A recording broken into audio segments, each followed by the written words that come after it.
Welcome to our channel KD classes Anand Nagar Ara. ठीक है, आज हम लोग का सब्सक्रिप्शन 200 प्लस हो गया है।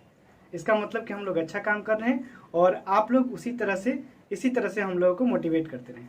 ठीक है, अब हम लोग पढ़ते हैं कक्षा 8 का क्रॉप्स प्रोडक्शन एंड मैनेजमेंट का अगला टॉपिक। ठीक है, क्या है?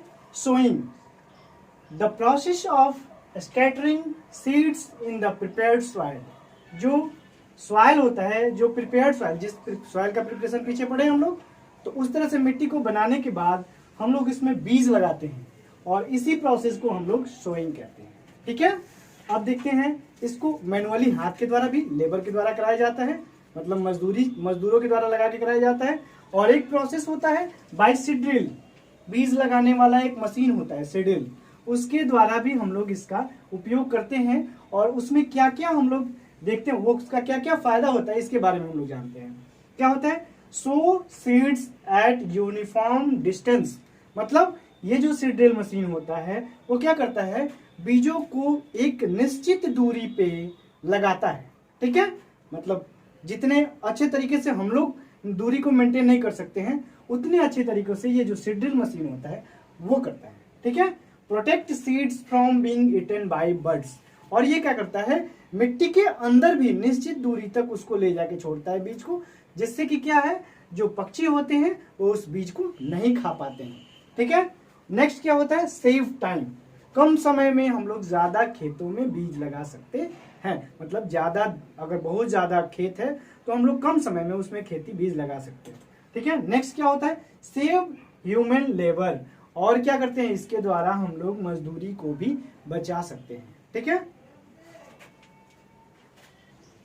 तो हम लोग देखते हैं क्या, application of manure and fertilisers, मतलब खाद और उर्वरक का इस्तेमाल या उपयोग। It is very important to enrich the soil, enrich मतलब बढ़ाना, enrich the soil with nutrients to improve crop productivity, मतलब क्रॉप प्रोडक्टिविटी को बढ़ाने के लिए हम लोग क्या करते हैं, मिट्टी में न्यूट्रिएंट्स को पूरा करने के लिए हम लोग मैन्योर और फर्टिलाइजर्स का इस्तेमाल करते हैं।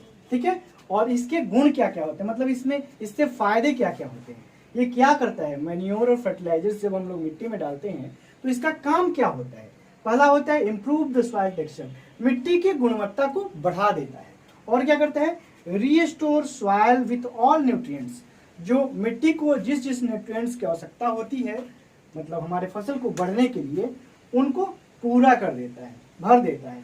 Increase water retaining capacity of the soil, मतलब मिट्टी में पानी को रखने का, ज्यादा देर तक रखने का ये कैपेसिटी को बढ़ा देता है।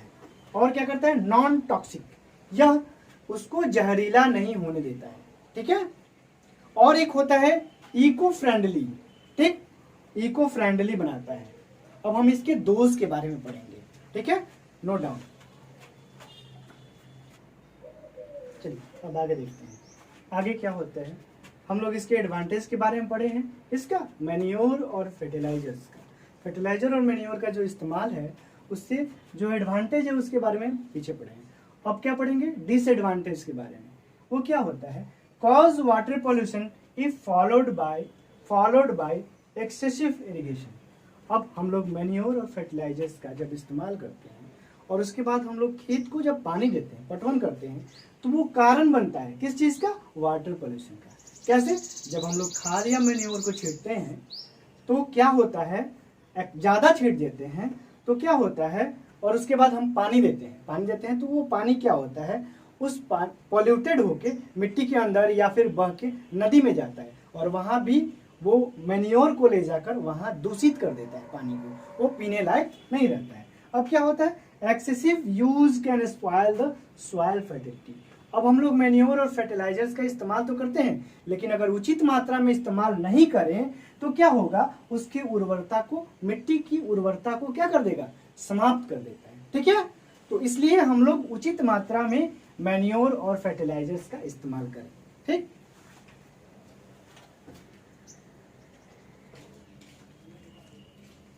The process of watering field is called irrigation. अपने कल्टिवेटेड भूमि को पानी देने की प्रक्रिया को हम लोग इरिगेशन करते हैं। अब पानी कैसे महत्वपूर्ण है? Water is important for growth of plants. पौधों के बढ़ने के लिए या विकास के लिए जो पानी है वो बहुत महत्वपूर्ण होता है। It helps to germination of seeds, मतलब बीजों के अंकुरण के लिए ये आवश्यक होता है। और क्या करता है पानी? एब्जॉर्प्शन ऑफ डिसॉल्व न्यूट्रिएंट्स, मतलब जो मिट्टी में घुले हुए न्यूट्रिएंट्स होते हैं उनको सोखने में ये जो पानी है वो मदद करता है। और क्या करता है? फोटोसिंथेसिस, प्रकाश संश्लेषण, मतलब भोजन बनाने की प्रक्रिया के लिए जी जो जल है वो बहुत आवश्यक होता है। और क्या होता है? टेम्परेचर रेगुलेशन, मतलब पौधों के तापमान को बनाए रखने के लिए जो पानी है वो बहुत जरूरी होता है। अब हम लोग जानेंगे कि ये जो पानी देने का तरीका होता है कितने तरह का होता है, कैसे कैसे हम लोग पानी देते हैं, पहले कैसे देते थे। और तो मैंने बताया था कि इरिगेशन के तरीके के बारे में हम लोग पढ़ेंगे, ठीक है। ट्रेडिशन मेथड ऑफ इरिगेशन, जो हमारा पारंपरिक तरीका है क्या खेत पटाने का, वो क्या क्या होता है? पहला है वेल्स, कुआं के द्वारा, कैनाल्स, नहर के द्वारा, रिवर लिफ्ट। रिवर लिफ्ट मतलब जो नदी पानी छोड़कर चली जाती है उसके द्वारा हम लोग पटवन करते हैं, उसको रिवर लिफ्ट सिस्टम बोलते हैं। एंड टैंक्स, और टैंक्स के द्वारा, ठीक है। क्या होता है इसमें, क्या क्या जरूरत होता है और क्या क्या इसके द्वारा होता है? देखिए, पहला, too much human labour involve, इसमें बहुत ज्यादा मानवों की जरूरत होती है, मतलब लेबर, शक्ति की जरूरत होती है, ठीक है। बहुत सारा आदमी लगता है इसको, इस क्रिया को करने के लिए, क्योंकि एक आदमी से ये नहीं हो सकता है। अगर कुएं से खेत पटाने के लिए बोला जाए तो एक आदमी नहीं पटा सकता है, इसके लिए बहुत ज्यादा लेबर की आवश्यकता होती है, ठीक है। Less efficient due to uneven distribution of water, ये क्या होता है? कम प्रभावशाली। क्यों होता है? क्योंकि इसमें जो पानी होता है वो अच्छी तरह से डिस्ट्रीब्यूट, हमारे फील्ड में अच्छी तरह से डिस्ट्रीब्यूट नहीं हो पाता है, ठीक है। और क्या होता है? वेस्टेज ऑफ वाटर, एक जगह कहीं ज्यादा पानी हो जाता है और एक जगह कहीं कम पानी रह जाता है, तो इसमें पानी की बर्बादी ज्यादा होती है, ठीक है।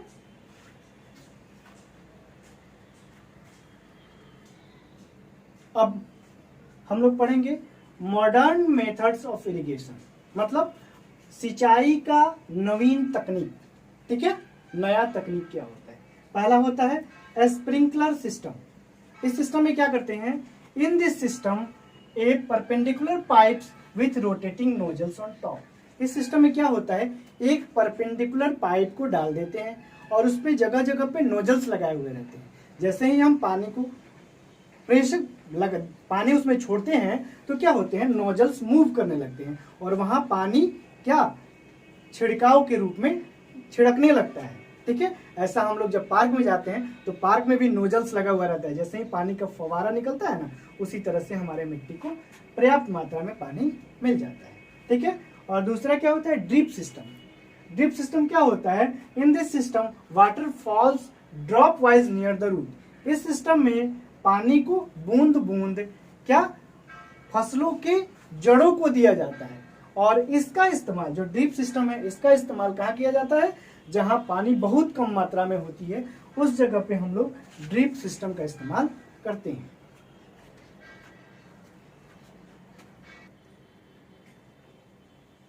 अब प्रोटेक्शन अगेंस्ट वीड्स, मतलब हम अपने फसलों को वीड्स से, मतलब खरपतवार से कैसे बचाते हैं, ठीक है। वी यूज प्रॉपर वेडिसाइड, हम लोग प्रॉपर वेडिसाइड का इस्तेमाल करके हम लोग वीड्स से अपने फसलों को बचाते हैं। वीड्स मतलब खरपतवार और वेडिसाइड मतलब खरपतवार नाशी, ठीक है। वेडिसाइड्स क्या होते हैं? वेडिसाइड्स होते हैं, it is a chemical to kill weeds without damaging the crops.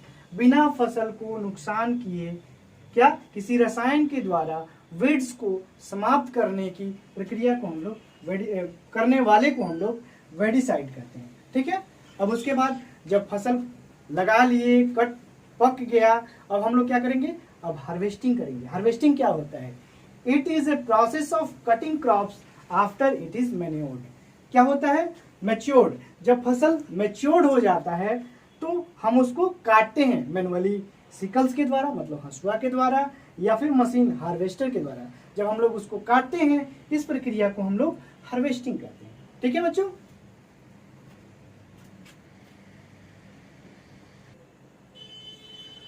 Threshing method, अब हम लोगों का फसल पक गया है, कट गया, अब हम लोग क्या करेंगे, थ्रेशरिंग करेंगे। It can be done by manually using process called winnowing, मतलब जब हम इस थ्रेशरिंग, इसका थ्रेशरिंग जो है हाथों के द्वारा मैनुअली करते हैं तो उस प्रक्रिया को हम लोग विनोइंग कहते हैं। ठीक है, हाथों के द्वारा थ्रेशरिंग करने की प्रक्रिया को हम लोग विनोइंग कहते हैं।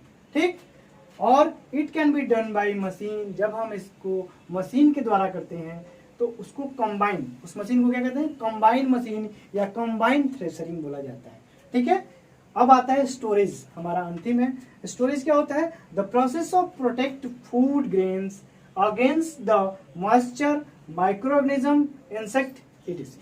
मतलब क्या होता है, मॉइस्चर, नमी के द्वारा फसल जो है, हमारा जो अनाज कट जाता है नमी के द्वारा बर्बाद हो जाता है, तो उनसे बचाने के लिए, और माइक्रो ऑर्गेनिज्म भी लग जाते हैं, और क्या होते हैं, चूहे हमारे अनाजों को बर्बाद कर देते हैं, तो इनसे बचाने की प्रक्रिया को हम लोग क्या कहते हैं, इसी के लिए हम लोग उसका स्टोरेज करते हैं, स्टोरेज करते हैं। ठीक है, तो हम अब क्या करेंगे, अब हम, हमारा ये चैप्टर समाप्त हो गया। अब आगे की वीडियो को अच्छी तरह से देखने के लिए आपका बहुत बहुत धन्यवाद, और आप हमारे चैनल को शेयर करें, लाइक करें, सब्सक्राइब करें। ठीक है, और इसी तरह हमें मोटिवेट करते रहें। ठीक है, और दोस्तों को भी बताएं कि इस चैनल को देखें। ठीक।